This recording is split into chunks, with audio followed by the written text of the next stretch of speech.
Namaste to all of you. It's Ma Prem Asima here. I'm Tantra therapist and practitioner.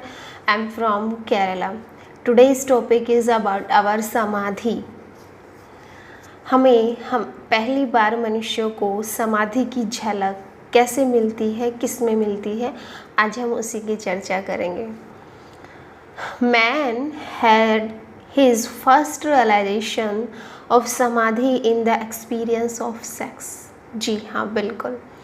मनुष्य को समाधि का पहला एहसास, पहला अनुभव सेक्स के अनुभव में ही मिलता है.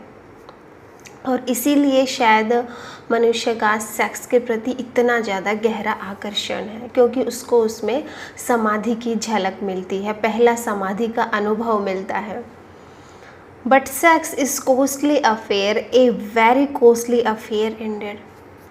बट सेक्स अफेयर जो है, सेक्स का जो मामला है वो बहुत ज़्यादा कॉस्टली है, वो बहुत ज़्यादा महंगा है, क्योंकि उसके लिए हमें दूसरे की हेल्प लेनी पड़ती है और समय परिस्थितियाँ देखनी पड़ती हैं. तो इसलिए सेक्स अफेयर है जो वो बहुत कॉस्टली पड़ जाता है. And it doesn't last for more than a moment. और ये भी सत्य है कि सेक्स में जो हमें झलक मिलती है समाधि की, वो कुछ क्षण के लिए होती है, बहुत थोड़े समय के लिए होती है. After a momentary climax we return again to our original position. एक बार हम अपने क्लाइमैक्स तक पहुंच जाते हैं, बट पहुंचते भी नहीं कि नीचे गिर जाते हैं. हम दोबारा से अपनी ओरिजिनल पोजीशन पर आ जाते हैं. For a second, we reach towards a different plane of existence. कुछ समय के लिए हम समय की एक अलग आयाम में, एक अलग डायमेंशन में पहुंच जाते हैं, एक अलग दुनिया में पहुंच जाते हैं. For a second, we climb toward a peak of immense satisfaction. कुछ समय के लिए हम पीक पर पहुंच जाते हैं और हमें संतुष्टि भी मिलती है. The momentum is toward the pinnacle. But वो मोमेंटम ऐसी होती है कि हम पहुंचते भी नहीं और वापस नीचे गिर भी जाते हैं. But we have hardly taken a step when we fall back to first base. बट हम बहुत मुश्किल से पहला स्टेप लेते हैं कि हम उस पीक को छुएं, हम उस क्लाइमैक्स तक पहुँचें. A wave aspires to reach the sky. एक लहर, जैसे समुद्र में लहर उठती है ना, उठती भी नहीं कि वो गिर जाती है, इसी प्रकार हम भी एक लहर की तरह, एक ऊर्जा की तरह ऊपर उठते हैं, ऊपर उठने के लिए प्रेरित होते हैं. बट दोबारा से आसमान में हम पहुंच जाते हैं, बट वापस फिर से जो धरती का गुरुत्वाकर्षण बल है, जो आकर्षण बल है, वो हमें खींच लेता है अपनी ओर. It is for that ecstasy, for the joy, for the realization. और ये वही रियलाइजेशन है, वही अनुभव है हमारा, वही आनंद है, यही हमारी नियति है. That we accumulate energy from time to time. कि हम बार बार एनर्जी को इकट्ठा करते रहें, again and again, and start the ascent. और बार बार उसकी खुशबू, उसकी महक, उसका रस, उसका टेस्ट लेते रहें. We almost touch that subtle plane. हम बिल्कुल उस क्षण को छू लेते हैं. दैट हायर रियलम, जो कि एक बहुत ऊंचा रियलम है. But again we fall back. बट हम दोबारा से नीचे गिर जाते हैं. To our original position. हम अपनी वास्तविक पोजीशन पर आ जाते हैं. Means a considerable amount of power and energy. और इसमें हमारा समय भी, हमारी ऊर्जा भी बहुत ज़्यादा खर्च होती है. So long as man's mind remains immersed in this river of sex he will repeatedly rise and fall again. और मनुष्य के भीतर जब तक ये सेक्स की नदी है, जब तक इसके प्रति आकर्षण है, तब तक मनुष्य बार बार अपनी एनर्जी को इकट्ठा करेगा, बार बार पीक पॉइंट छुएगा और बार बार नीचे गिरेगा, क्योंकि सेक्स का यही स्वभाव है, ऊपर उठना और नीचे गिरना. Life is continuous push towards egolessness. Life, जो हमारा जीवन है, जो हमारी सत्यता है, जो हमारा स्वभाव है, वो हमें बार बार यही सिखाता है, egolessness, निरअहंकारिता,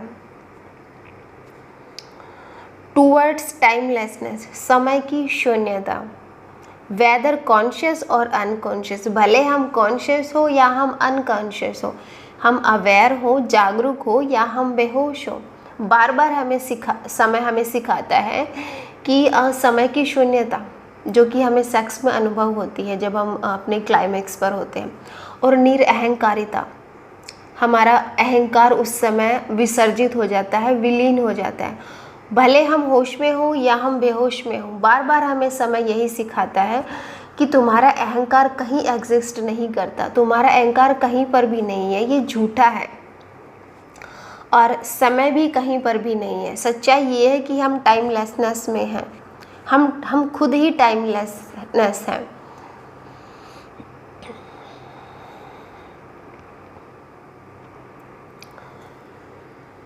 Go to unit with that which is beyond time to attain it, the original eternal timeless source, हमारा जो स्रोत है वो हमारा एटर्नल है, वो हमारा ओरिजिनल है।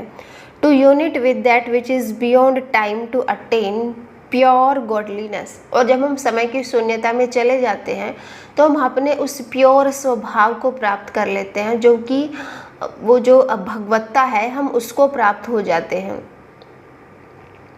It is to satisfy this unconscious inner desire of the soul that the world rotate around the axis of sex. आत्मा की इस अचेतन आंतरिक इच्छा को पूरा करने के लिए ही ये जो सारा जगत है, ये जो सारा विश्व है, ये जो सारा वर्ल्ड है, वो सेक्स की धुरी पर घूमता रहता है। हम जो मनुष्य हैं वो हम सेक्स की धुरी पर घूमते रहते हैं। क्यों? क्योंकि हमें इसमें वो टाइमलेसनेस मिलता है, उसमें हमें अपनी सत्यता के दर्शन होते हैं। मनुष्य के बारे में कहा जाता है कि समाधि ही उसका अल्टीमेट गोल होता है। समाधि मतलब क्या? समय के बियॉन्ड चले जाना, टाइम के बियॉन्ड, टाइम से परे चले जाना, और जिसको हम अपना होना कहते हैं उसको हम अपने निरअहंकार में कन्वर्ट कर सके। हमें पता चल सके कि हम हैं कौन, हम ब्रह्मा हैं, हम ये पूरा यूनिवर्स ही हैं। लेकिन इसकी छोटी सी झलक अगर हम ध्यान मेडिटेशन ना भी करें, स्पिरिचुअलिटी में ना भी चलें, तो भी जो एक आम मनुष्य है वो इस समाधि की झलक, वो इस टाइमलेसनेस की, समय की शून्यता की, निरअहंकारिता की झलक सेक्स में प्राप्त कर लेता है। और शायद इसी वजह से इतना ज़्यादा आकर्षण है सेक्स का मनुष्य के भीतर, भले वो कॉन्शियस हो या अनकॉन्शियस हो, जागरूक हो भले वो बेहोश हो, बट उसके अंदर अवचेतन मन को पता है कि वो कुछ ऐसा खोज रहा है, इसलिए बार बार सेक्स के लिए वो एनर्जी इकट्ठी करता है, फिर पीक पॉइंट पर पहुंचता है। बट सेक्स का जैसे स्वभाव है नीचे आना, क्योंकि हमारा जो मूलाधार सेंटर है वो हमारा पृथ्वी से जुड़ा हुआ है, हमारा सेक्स सेंटर इस पृथ्वी माँ से जुड़ा है, और पृथ्वी हमेशा गुरुत्वाकर्षण के कारण चीज़ों को अपने पास समेट कर रखती है। वो उसका आकर्षण ही बार बार चीज़ों को अपनी ओर खींचता है। लेकिन एक बार जब हमें ये झलक मिल जाती है और अगर हम ध्यान मेडिटेशन लाइफ में ले आते हैं, हम सन्यासी हो जाते हैं, तो फिर हमारा जो गुरुत्वाकर्षण बल है ना, ये इससे हम ऊपर उठ जाते हैं। इसलिए कहा जाता है कि तंत्र में हमें सेक्स सेंटर से ऊपर उठकर हमें सहस्त्रार चक्र की ओर जाना है।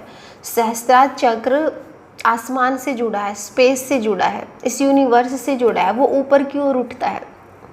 और इसलिए तंत्रा में बहुत सारी टेक्निक्स हैं, बहुत सारी थेरेपी हैं जो हमें ऊर्जा को ऊपर उठाने में हमारी मदद करती है। और इनमें से कुंडलिनी एक बहुत ज़्यादा पावरफुल मेडिटेशन है। कुंडलिनी का बहुत महत्व है तंत्रा में। कुंडलिनी के बारे में कहा जाता है कि वो एक सर्प की तरह हमारे स्पाइन कोल्ड में बैठी हुई है 3.5 चक्र लगाकर। तो तंत्रा में बहुत सारी थेरेपी हैं, बहुत सारी मेडिटेशन है जिनके द्वारा हम उस एनर्जी को ऊपर उठाते हैं और धीरे धीरे एक एक सेंटर से वो एनर्जी ऊपर होकर जाती है, तो फिर वो नीचे बहना बंद हो जाती है, क्योंकि अभी हम वो नीचे इसलिए बहती है क्योंकि हम उसको डायरेक्शन नहीं दे पाते, लेकिन जब हम उस एनर्जी को डायरेक्शन देते हैं तो वो फिर ऊपर उठना शुरू हो जाती है। तो ये था आज का खूबसूरत टॉपिक। आई होप आप लोगों को पसंद आया होगा। पसंद आया हो तो चैनल सब्सक्राइब कर लीजिएगा, दोस्तों के साथ शेयर करना ना भूलें, और डिस्क्रिप्शन बॉक्स में जितने भी मेरे लिंक है वो सब के सब आप ज्वाइन कर लीजिएगा, ताकि आने वाली इवेंट्स और ऑनलाइन जितने भी मेरे कोर्सेज़ हैं वो आप ज्वाइन कर सको। और एक खुशखबरी मुझे आप लोगों को देनी थी, 22, 23 और 22, 23, 24 से मेरा पहली बार ऋषिकेश में तंत्रा का कैंप होने जा रहा है। जो भी मित्र इंटरेस्टेड हों, जो केरला ना आ पाते हों और उनकी गहरी इच्छा हो तंत्र कैंप ज्वाइन करने की, तो आप लोग बुकिंग करा सकते हो। आज से बुकिंग स्टार्ट है, 1 महीना बचा है और हम लिमिटेड सीट ही लेते हैं, तो जितना जल्द हो सके आप लोग बुकिंग करा लीजिएगा। Thank you so much for listening me. मिलते हैं नेक्स्ट वीडियो में।